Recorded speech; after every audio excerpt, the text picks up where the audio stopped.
2 दिन में test match खत्म हो गया। कौन कहता है टेस्ट क्रिकेट दबाव का शिकार है? अगर आपने बेहतरीन फॉर्मेट देखना है और उसका फैन बनना है तो ये जो टेस्ट मैच था ये उसकी बेहतरीन एडवर्टाइजमेंट थी। और जडेजा ने फिर से करके दिखाया जो वो आमतौर पे करते हैं भारत के लिए, कि कितने ग्रेट वो ऑलराउंड क्रिकेटर बन चुके हैं, टेम्परामेंटली स्ट्रांग है, टेल के साथ खेलना आता है। और तो किस किस की तारीफ करें? इंडिया की टीम भी पाकिस्तान टीम को हरा देगी। मैं तो कहता हूं कि सी टीम भी इंडिया की पाकिस्तान टीम को हरा देगी, क्योंकि पाकिस्तान टीम की परफॉर्मेंस तो बिल्कुल नहीं है ना। इरम उस दिन बात करी थी कि आईपीएल में अंडर 16 के जो लड़के हैं वो भी 2 फर्स्ट क्लास मैच खेलेंगे।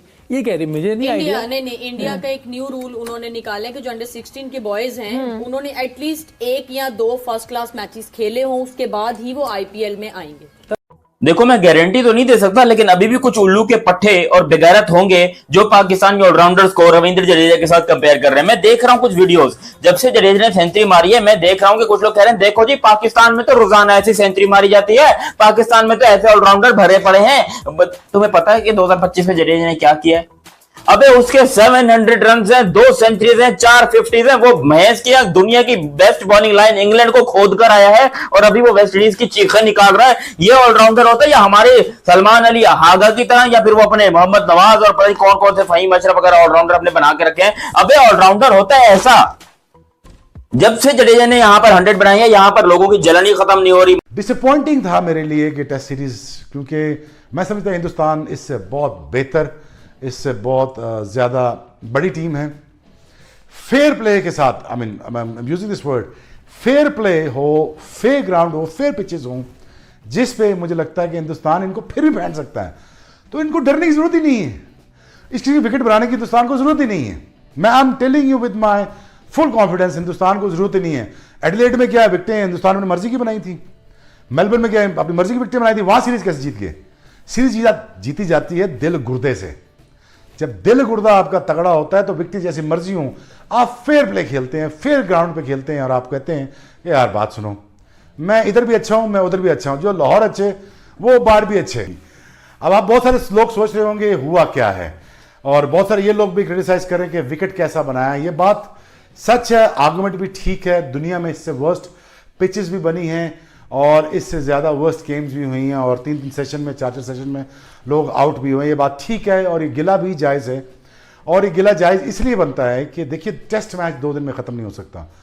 पिंक बॉल ने सबको रेड कर दिया है और रेड बॉल ने सबको हैरान कर दिया है, परेशान कर दिया है कि यार ये किस किस्म की क्रिकेट हो रही है।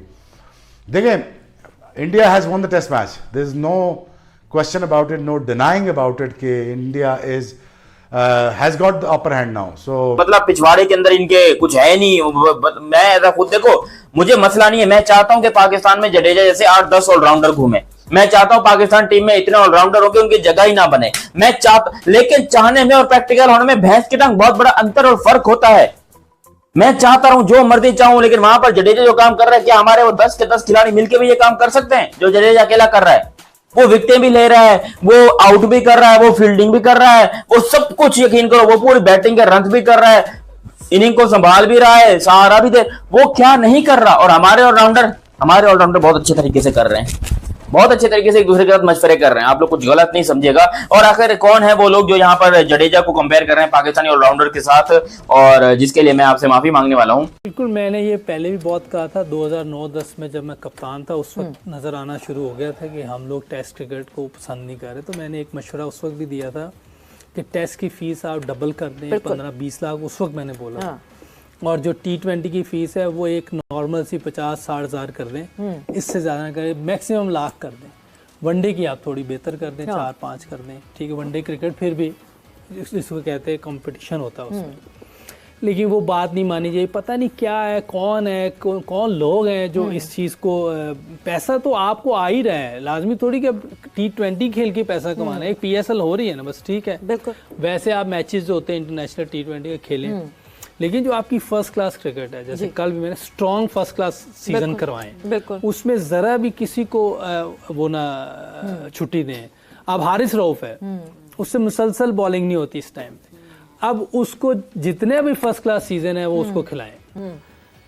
पाकिस्तान में क्रिकेट क्या प्रोपोगेट होती है? सबसे पहला मसला ये है कि आप लोगों को क्या बता रहे हैं, क्या लोगों को सुना रहे हैं। पाकिस्तान में गुज़िश्ता 11, 12, 13, 14 बरस से लगभग एक लफ्ज़ है पावर हिटिंग के नाम पर, जिसके ऊपर पाकिस्तान की बैटिंग का बिल्कुल आपकी बुनियादें हिल गई हैं। ठीक है, पावर हिटिंग बैटिंग का एक हिस्सा है, पावर हिटिंग बैटिंग नहीं है, वो इसका एक हिस्सा है, जुजियात है, टूल है, उसका एक डॉट है जो आप कनेक्ट करते हैं। तो बैटिंग करते करते वाइल आपको पावर हिटिंग की जरूरत पेश आती है, आप करते हैं।